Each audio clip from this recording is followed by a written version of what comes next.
Yo, welcome to the Table Talk podcast, where we sit down, pull up a chair, and we get started. This podcast is designed to provide you packed full of information to help you with your training, nutrition, lifestyle, and well-being, where we interview myself through case studies to give you lifetime experience. And then we also interview high-performing individuals or other career-focused people who are looking to make changes in their lifestyle, training, nutrition, and well-being. So let's pull up that chair and let's go. Welcome. So today's question from our Q&A is from someone who's really asking about how to get on top of their schedule. So currently I'm doing, I work rotating shifts, or you might be someone who has kids, you work a lot of hours, and it just seems you can't really get a perfect schedule. It just seems like it's too hard. It's impossible. I do everything within my power and I always fall short. And I hear it's tough. Not really. It can be quite easy, but it can also be quite tough at the same time. Let me explain. So there's a thing called the ideal work week or the ideal week. So you have 7 days. We all have them. There's 24 hours. We all have 24 hours. And the coolest thing about time is the fairest resource. It doesn't care if you're happy, you're sad. It doesn't care if you're busy or you're not, you have kids. Time doesn't care. Time's not emotional. It's just 24 hours. Just remember that it's not bothered by anything. And that's how you probably want to approach it, because if you approach with the ideal week or the perfect week formula for someone who works 9 to 5 and you work 7 to 7, or you work a rotating roster, well, yeah, it's pretty reasonable for why you would feel like it's impossible, or it's really hard to achieve, or really hard to get what you need because you're accustomed to a schedule that doesn't work for you. So I'm here to talk to you a little bit more about ideal work week formula for you, and kind of a few tips and tricks and reflective tools that you can use. So ideal work week is, or ideal life is, you look at 7 days, Monday to Sunday. All days are exactly the same. Remember, time is the fairest resource. So it doesn't matter if it's Monday, Tuesday, Wednesday, Thursday, Friday, Saturday, Sunday. We all have that ability and control to fix it and adjust it. So what you do is you do an ideal work schedule or life schedule. You put out the times. What does it look like? This is the one that I used to use, so I'm going to put an image of it up soon because for the recording. But for those that are curious, what did my schedule used to look like? So if I go type in trainer schedule, I have this all populated, and we've got a variety of examples. So what I used to do is I would train people at 6 a.m. in the morning. Then I would do like upskills or extra work from about 7 till 9, but it would be, sometimes I would train someone on Tuesday and then I would be in Martin Place on the Thursday. Then I would walk over and train someone in another gym, and I would do admin time, and then I would train someone else. And then some days I would do mentoring calls, but then on Wednesday I would have the time off, and then I would review and meet with other people. And probably some of you are like, dude, that's really tiring already. Some of you might be like, I fit in 12 schedules in the day. Cool. And that works. And this worked for me where I was, though the question would be to follow up. And this is what I do at the end of the week, is what are 3 things that went well, 3 things that didn't go well, and what are 3 things to improve? And that is working on the moment, so you can respond to your week and you can adjust and amend. So it actually led me to go, I don't have enough time for administration tasks, or I need more time for myself. I want to journal, make notes. Then I blocked out Wednesdays so I could do that, so get ahead. So if Monday, Tuesday got really hectic, it's okay. I would allow that because I had the Wednesday as a backup. Some people have Monday to Fridays. You might be working that 7 to 7 job and you're like, man, I just can't keep up. Cool. Well, block out maybe Wednesday where you just down regulate. So there's no events in the evening. You just, my fondest memory is of Kate, especially around this time of Christmas. She'll one day when she's finished work, she's got 3 weeks forced leave. Her first day, she's like, how about, can you get me the ride? Sure, here you go. Give me some water. Yep. And she's like, gimme. So I get all the food and stuff for her, and she just chills on the couch. And then there'll be a moment she's like, right, we're going for a walk. I'm like, what? It's 5 p.m. You've been up since 7. What? She's like, yeah, I'm done. So everyone needs that down regulation time. Kate does it really in the month. I love, especially at Christmas. It's great to watch. For you, it could be the week, it could be the month. What works for you? And the thing is, that takes time to refine and define for yourself. So you can, what went well, what didn't, and what can I improve? You can respond and adjust each week, and literally with an ideal work week. So for me, like I had on Saturdays and Sundays, I'm like, that's business development time. Cool.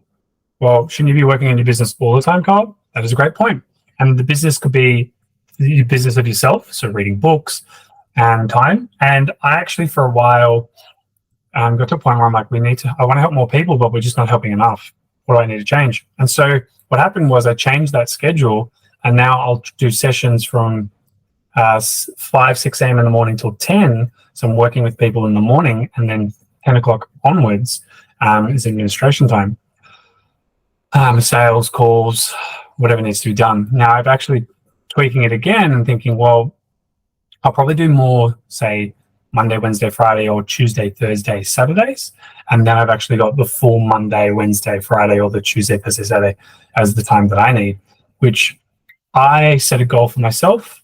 And it's really good. After 12 months, you can see how this comes to fruition. So with this schedule, don't just change everything after like a month, which a lot of people do. Like, that doesn't work. You got to stick to it for a good 3 to 6 months to capture some good data, like what's worked, what hasn't worked. So for me, doing the 6 a.m. till 10s or being in present and doing sessions worked really well. Now there are days a week where I don't have sessions. So what do? Well, actually I stay home and I read books, because my goal for the year was to read like 12 books, one a month. And I've read 4. I read 3 of the books, like the same 3 times. So for me, I still didn't hit 12. So I'm like, okay, I need to make a change, because I'm only really doing that at the end of the week. And like, let's be serious, I'm only doing like 1 day. That's not enough for where I want to be and what I want to do. So you make adjustments in the long scheme. Most people are too reactive and fall short of that. So ideal work week or life, put it on paper, put it out. Doesn't have to be right, doesn't have to be wrong. It's just what you have here. If you work a rotating roster and you have kids, put in those times. Also, build a schedule that, a lot of shift workers probably have 2 or 3 ideal formulas. So for a lot of people that we work with is like, I would do 3 ideal weeks, the night shift, the morning shift, and the day shift, the midday afternoon shift. And so when that day arose, they could literally go, boom, that's what I'm doing. Another way you could do it is you could work out what is your like schedule. So if you work night shift, what does that look like? So if you don't like the ideal work week, do the ideal day. So like, what time did you wake up? When would you eat? How many meals would you have? So you go, I wake up at 6. I do water first. Then I have my first meal an hour after I wake up. And then I eat another meal 4 hours after that. I'll have a coffee 2 hours after waking up. I'll have another meal 4 hours after that second meal. And then I'll have a light meal 3 hours after that. And so you can literally shift that routine and schedule. So if you wake up in the morning, 6 a.m., great. If you wake up doing a night shift, well, cool. What is the time that you get up? Well, that's 4 p.m. Well, that's technically the 6 a.m. time. So you go, cool. Drink the water. Yep. Can I do this? No. Okay, that clashes with the schedule. Okay, cool. Probably need to adjust how I would eat. Cool. I do either a meal or I do a shake. So I'm still getting nutrients in. Do I do a coffee? Maybe. Or do I have to do something else?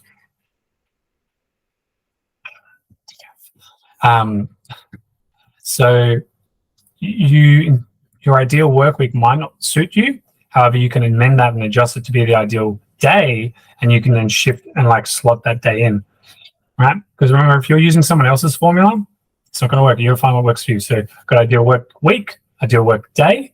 You could do 3 different work weeks or life weeks because of the schedules that you run. But ideally, then this gives you the power to go, okay, I know when I'm eating, I know what I'm doing. And if I can't do this, I'm utilizing a protein shake, a supplement, or you could smart fast and just do lots of liquids through the day. Like I do greens and aminos. Don't eat until you're ready. Because sometimes having a shift in schedule, or the kids are frantic and running around, or the schedule's all off and you're working extra hours, that's a lot of stress on the body. Now, eating food forces the digestion to work. It's like, hey, I want you to do bicep curls the entire time that you're listening to this. Like, there's going to be some fatigue, not like bad stress or anything, but it's just a stressor on the body that we just have to be cautious of. So now, hello to the person who has commented. Costa the King. I can now see messages. Fantastic. Hope you also. So hopefully that will help adjusting the schedules, work weeks. Remember, every so often, like for me, Friday night or Saturday morning, I do, and I'm saying this out now because I'm like, Friday night, we have people over sometimes. Really got to stop doing Friday nights because it's not actually serving me as well as it could.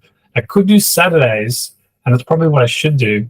Because normally what I do is I train in the morning and then I go see Kate. It's like, cool, I probably shouldn't see Kate.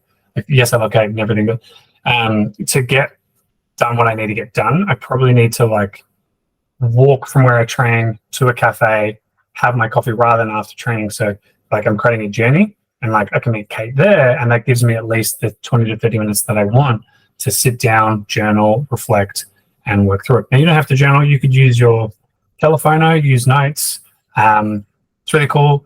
Journaling, like on the grand scheme of things, like I've journaled probably for the last, since 2018 now.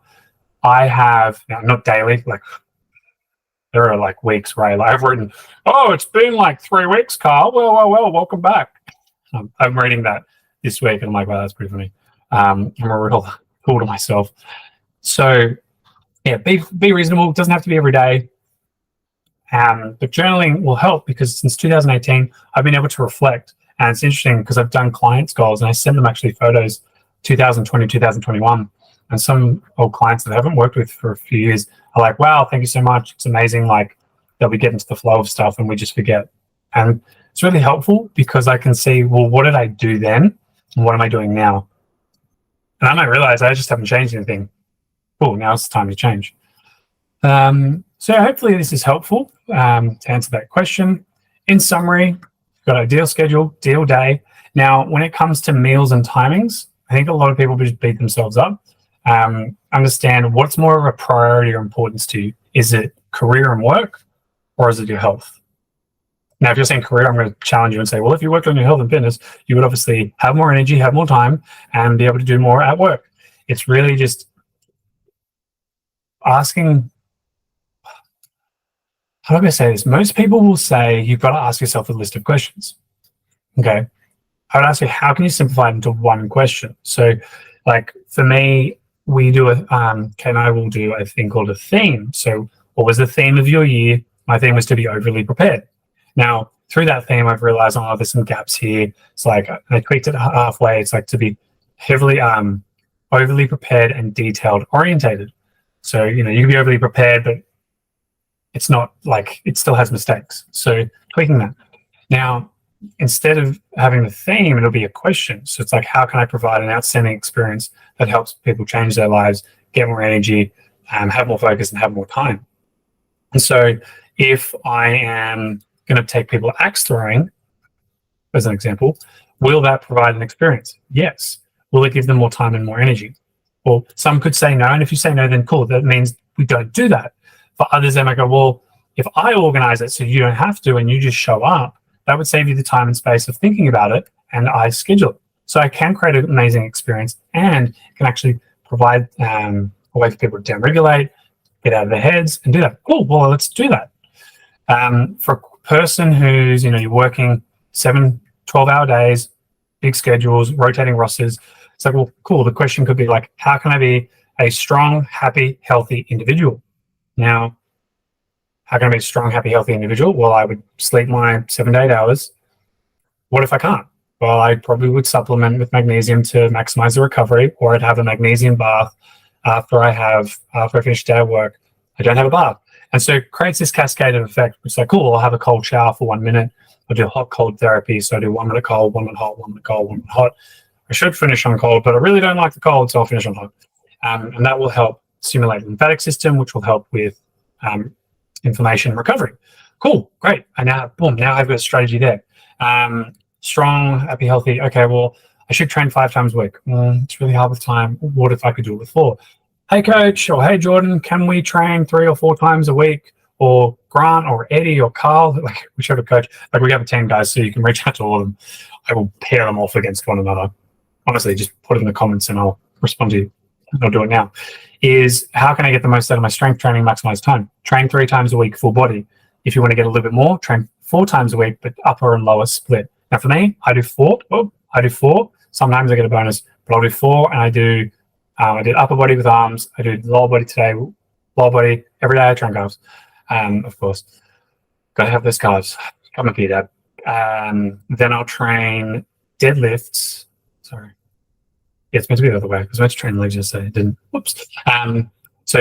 Lower body, squats, upper body, bench, arms. Then I'll do deadlifts with accessories and leg work as well. And then I do a vertical arm day. So vertical press, triceps, biceps, especially arms. And that's how I'll do 4 days. So it's like upper, lower, but you'll change from vertical to horizontal. All right. And if you're curious, we can send you out a program. Happy to do that. How do I make sure I'm getting strong? Progressively increasing weight. Awesome. Yep. Even my mind thinks thumbs up. If I'm not progressing in weight, it's time to change. Everyone's different. I like 4s and 5s. Probably one or more time I should train 3 times a week, but I really just enjoy training, so I don't, because that makes me happy. Right? For others, they're like, yeah, I'll do 3. That works perfectly. Great. That's the question you ask yourself, and it helps you find out what works for you. Right? So having a primary question will just help you align. So if someone's like, hey, can you work an extra 6 hours? Strong, happy, healthy. Well, financially that would make me really happy, because then I could use that money to get a spa or a sauna treatment. Awesome. Would it affect my strength? Well, yeah, it would affect my sleep. Yeah, no, I can't do that. So have a primary question, whatever it is for you. Remote, everyone has their own question. If you're stuck on it, or if you want some help, let's organize a call or check in as a question, and we can definitely go deeper on that one. And hopefully that helps you with energy. If you're still going, things that can help for me, I look to get as much sunlight as possible first thing in the morning. On the eyes, 5 minutes, helps reset, stimulate the circadian rhythms. People like to supplement with vitamin D. I do at times, though I tend to get more sun now. I'm lucky I'm pasty white, so I just absorb it all within a minute probably. If you're darker and more tan, then you need more time.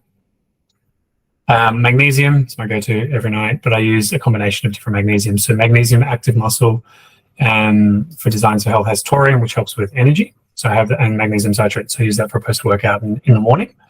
So have coffee, and then I'll do active muscle. In the night, I'll use nighttime mag, and then I use 3 grams of fish oil in the morning with a supplement for cardiovascular, because I am wanting to improve cardiovascular health. And so I do 2 to 3 cardio sessions through the week. Though honestly, just tag it on, like do 15 to 20 minutes of elliptical pre-workout, because it's also the warm-up, and then do your 45 to 60-minute training session. So I hope that all helps. If any more questions, guys, let me know. So what we have in summary, if you're feeling overwhelmed, struggling, tired, lethargic, and just don't feel like you've got enough time, here's how you can get more time. Build an ideal work week or an ideal work day. Next, have a primary question that you can always check in with rather than a list of questions or tasks. Primary question, align with that. How can I have an outstanding life? Great, ask that. It's like, what would someone who has an outstanding life do for training? They train 3 times a week, 4 times, whatever your answer, do that. I don't know the answer. Cool. Reach out, ask a coach. What would you do 3 to 4 times a week for this result? Ideal life for work. Well, I would work 5 days a week and I would read a book a week. Then do it. At the end of the week, what are 3 things that went well? So follow up with questions. What didn't go well, and what can I improve? You'll refine and define this over the weeks. Don't completely change everything till after 6 to 12 months, where you can actually go, yep, that really worked, or it didn't. If you're feeling really tired and lethargic, remember it's from your past experiences and your past routines. So making changes and shifts are important, so don't become too reactive to those changes right away. Remember, you're on the journey to improve, and a lot of the time people forget it's taken months to years to get to where they are, and then they expect to see a dramatic change. You can, when supplementation and big changes with your nutrition and having a coach there to track the data for you will help. to do it on your own, those are some strategies and tips to help you. Until next time, reach out, comment below, ask questions, always here to help, and until next time. Hey, thanks so much for joining the episode of Table Talk today. We hope you found some helpful tips and inspiration in staying healthy and fit, even with a busy schedule. Be sure to subscribe to our podcast, stay tuned for our next conversation. Until then, keep prioritizing yourself, your health, your fitness, and we'll see you on the next Table Talk.